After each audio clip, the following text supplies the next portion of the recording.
Everyone, it's Shelley Harrison of Shelley Harrison Healing. It's Tuesday, and on Tuesdays we practice in the second level of your aura, your emotional body. So it's funny, as I was dropping in today to go live with you. Oh, here comes the sun through my window. That definitely uplifts my emotions. I noticed I'm feeling a little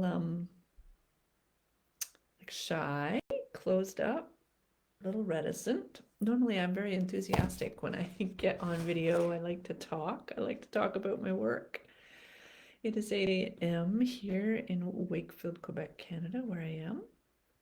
So I'm gonna just actually take a moment, maybe you would like to too, to just feel what is here in my emotional body. And I feel it as sensation too. It's an emotional feeling, but it's also, it's not quite a tightness in my chest.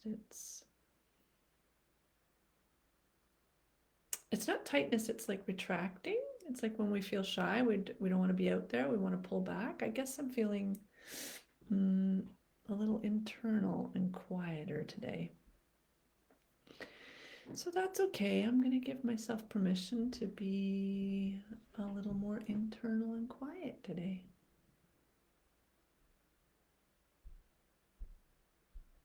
And as I do that, the feeling is like letting my energy be close to my chest. You know that expression, keeping things close to your chest.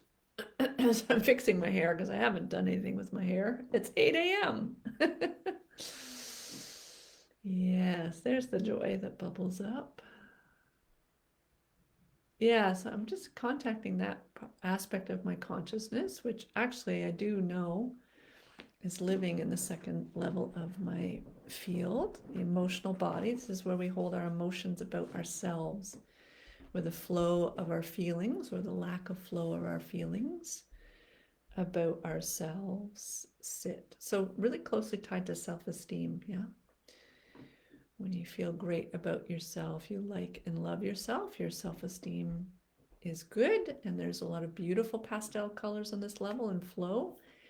And when you don't like and love yourself and you have bad feelings about yourself, the clouds of color here get dark, stagnant, and unmoving and blocked.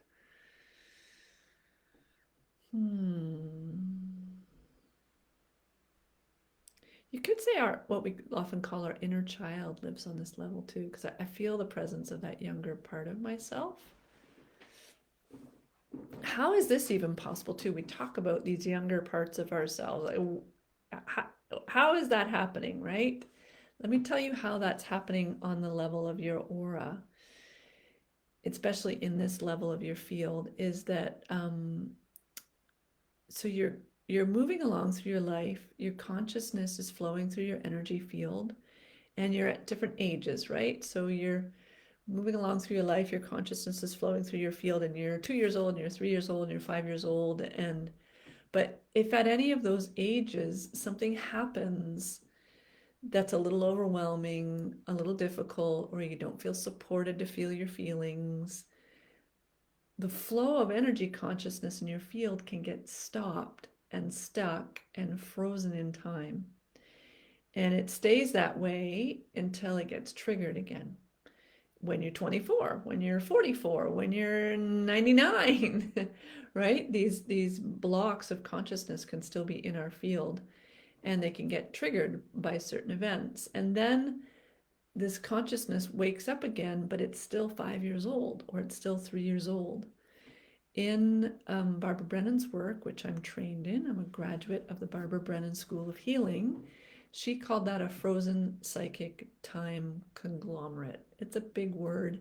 It's a couple of blog posts on my website, shelleyharrison.ca, if you go to the blog tab, where I explain this phenomenon. Tell you what, I'll post them in the comments. I'll post links to them in the comments. And when I move this video over to YouTube later, I'll post those blog posts in the comments. So frozen, right? It got stopped in time. Psychic, it's not just a physical block, right? It contains emotions, feelings, experiences, memories. Frozen Psychic Time, it's stuck in time, right? The consciousness is still the age at which the flow got stopped.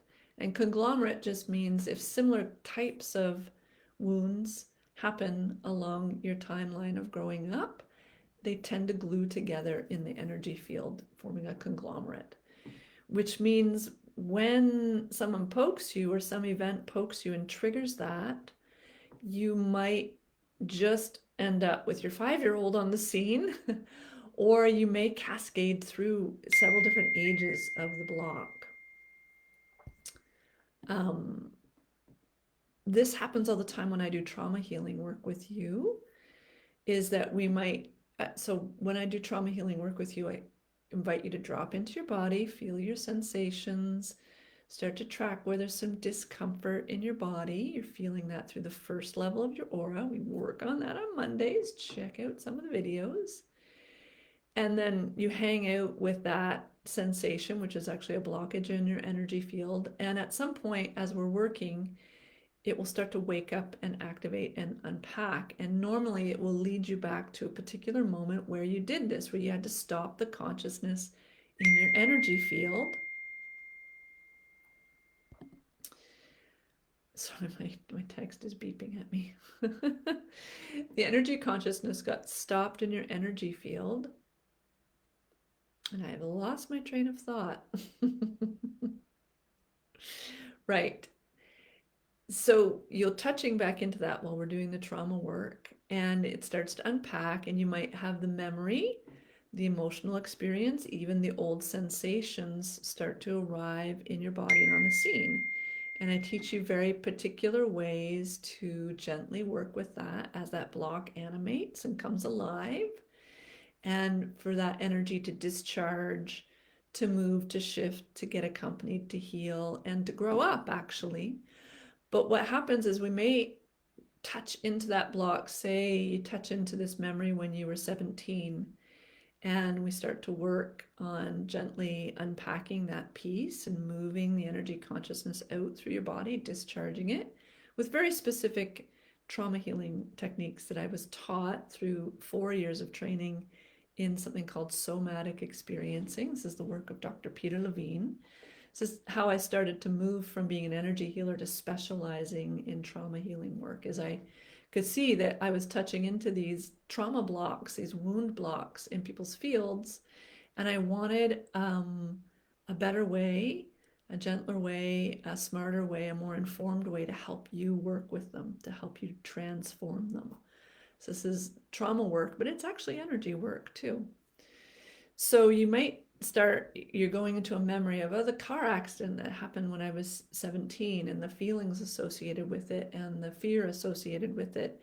And as that layer starts to clear, you often drop into another bubble in the conglomerate. Oh, now suddenly, and it happens really naturally, your nervous system is very smart and your energy field takes you there. Oh, suddenly, oh, now I'm remembering something that happened when I was 8 that had the same quality, the same charge of fear and overwhelm in it.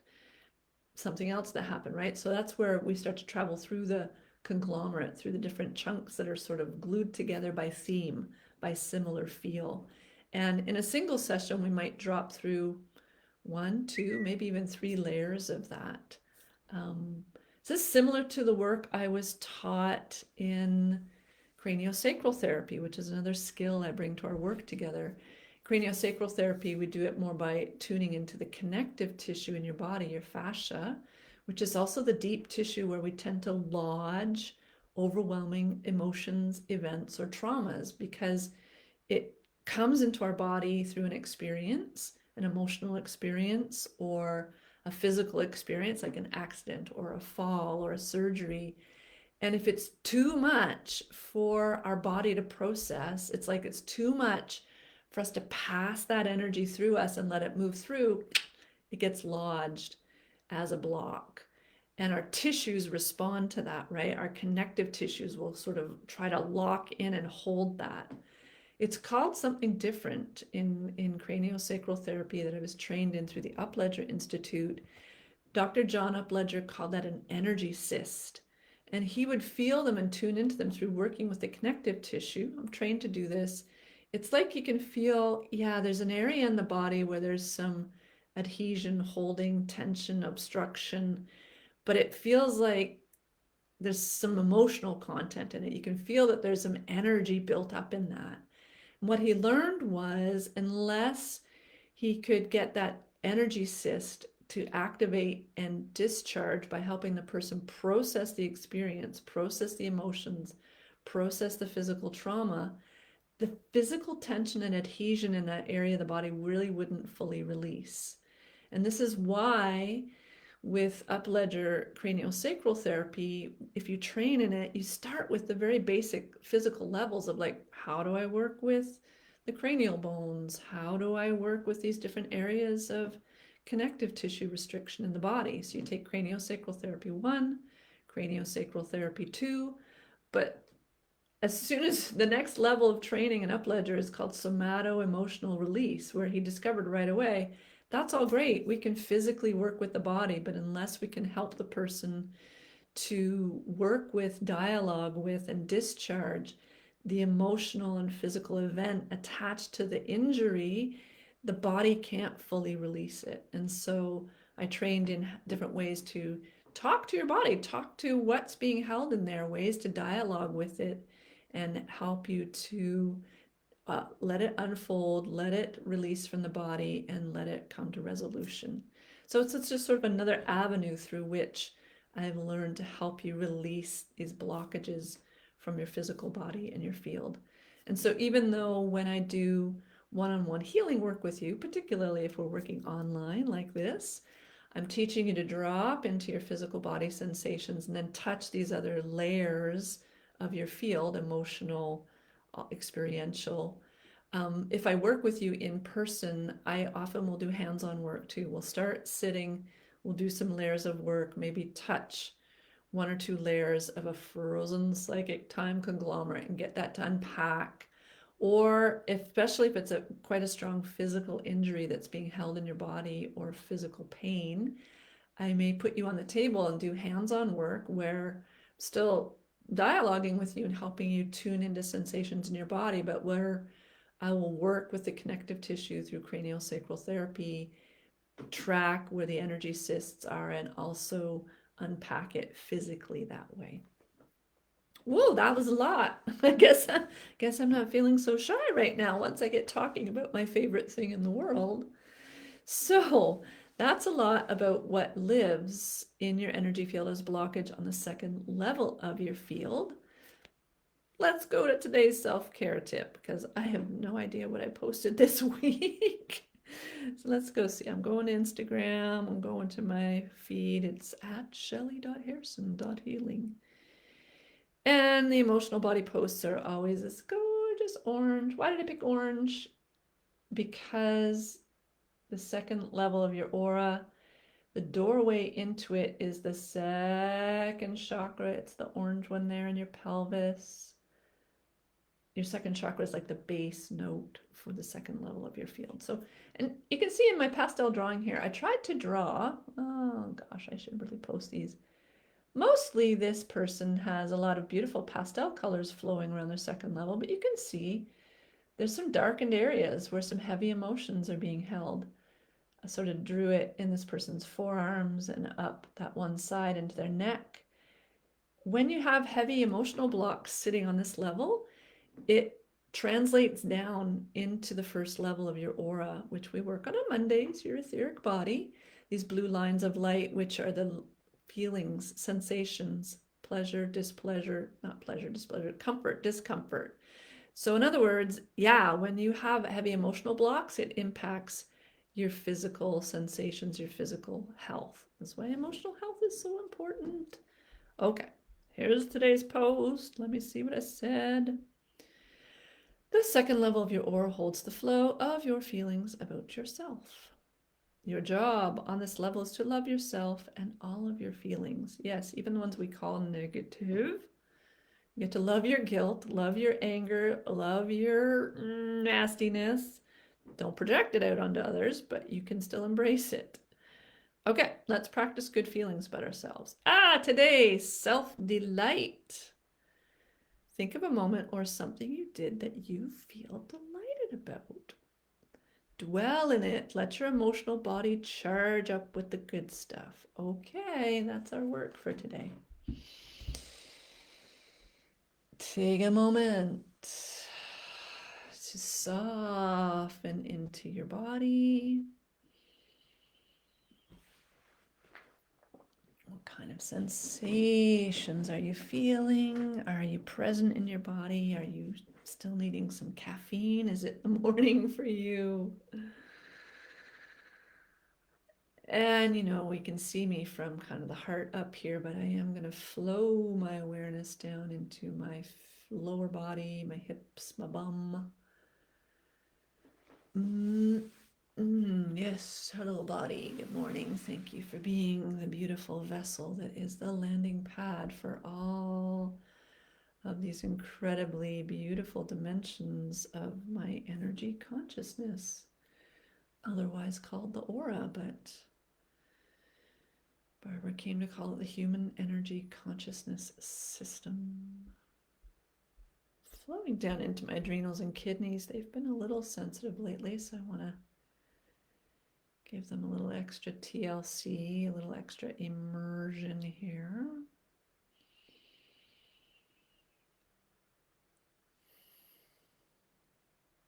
And the reason I want you to tune into your body sensations right now is because when we shift into something that brings up self-delight, I want you to feel the shift. There'll be a physical sensational shift and maybe an emotional atmosphere shift. Okay, so go look for a moment. Maybe it's right now. Maybe it's a moment in your day yesterday. Just ask your consciousness to bring you to a moment where you were feeling delighted with yourself. Where like you did something awesome. You did something you're celebrating. Oh, one comes up for me right away. I taught, it's Tuesday, and on Sunday, I had the opportunity to offer a family constellations workshop group process experience to a group of women. And it just went really well, and it was in a beautiful place in the country in Beaumont, Quebec. And I was really feeling proud of myself and just delighted that it went so beautifully and people were helped. So that's what's coming up for me. Take a moment and see if you can touch into a little moment of self-delight where you're just like, oh, I just feel so good about myself. I like it when I do that. I love it when I do that. You can, if you're live with me, you can't pause the video, but if you're on YouTube where I've put this video up, you can pause if you need more time to let your awareness kind of, what you're actually doing is you're sorting around through this second level and you're finding a little bubble that's lit up. But in your mind, it's like you're letting a memory come forward as you set your intention to look for self-delight. Once you have it, it's like just run that little movie through your head of whatever was happening that moment when you were just feeling delighted with yourself. And feel what happens. Feel what happens in your body and your emotions.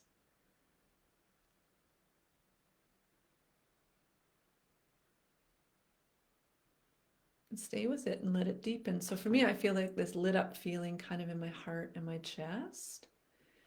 And as I dwell with it, I want to see it's like, oh, can I share it? Can I make that a full body experience? Can I share that feeling of like lit up self-delight? Can I just let my whole body go into that?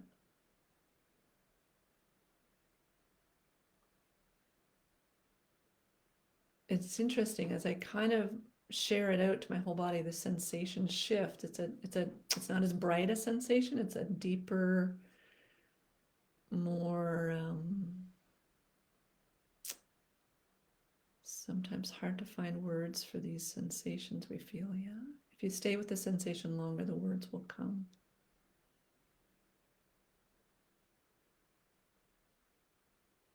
It's kind of an all over warmth, but it's not really a temperature. That's what it is. So this was like a bright blossoming of light, delight, and it just feels like it's a more all over blossoming of my energy field. Like it's like a more gentle sort of opening, warming everywhere through my body. And interestingly, it feels like self-respect. As I drop the delight, kind of let my whole body run the movie of how awesome I felt about offering that work, having the courage to keep stepping forward in my work, being there with confidence with the women and leading the work with confidence and grace and attunement and love. I feel a sense of self-respect for myself. It feels really good. And I just noticing all the good words I use towards myself too. And it makes me feel shy again, right? It's like, oh, wow, confidence, attunement, love. Yeah, I did that.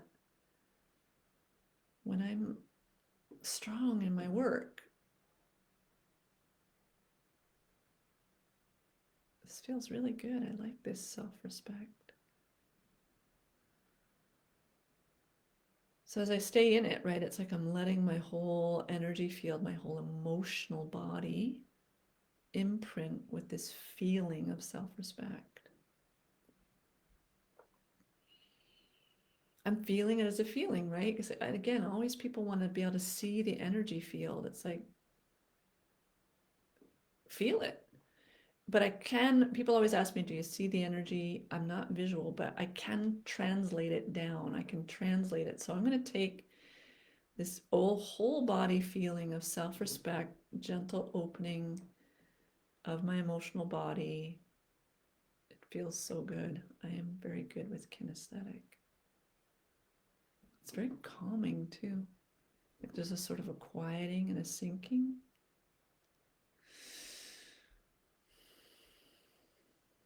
Okay, so if I was going to shift my eyeballs into my second level and be like, well, what color is that? What color are the pastel colors on my emotional body?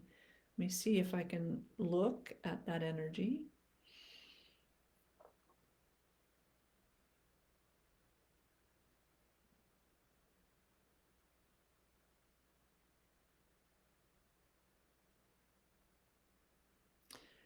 It doesn't look like a particular pastel color on this level. What I see is it's like, okay, so if you imagine, go back to the image and I'll try to add the image to the video so it's easier for you to see, but so when I draw this in pastels, right, I've sort of drawn, oh, there's an orange blob and a red blob and a yellow blob and a green blob and different patches of color all over the field, which are corresponding to different feelings. So imagine I'm seeing my field as different patches of color. When I move into this self-respect, what I see is it's more like all the color patches are sort of smoothing out and blending into one another. There's a sort of softening of this whole level of the field and a unification, a coming together. It's more like if I was using pastel colors and I'd put different patches of color on a canvas, it's like all the edges are softening into one another. That's what I see in my emotional body.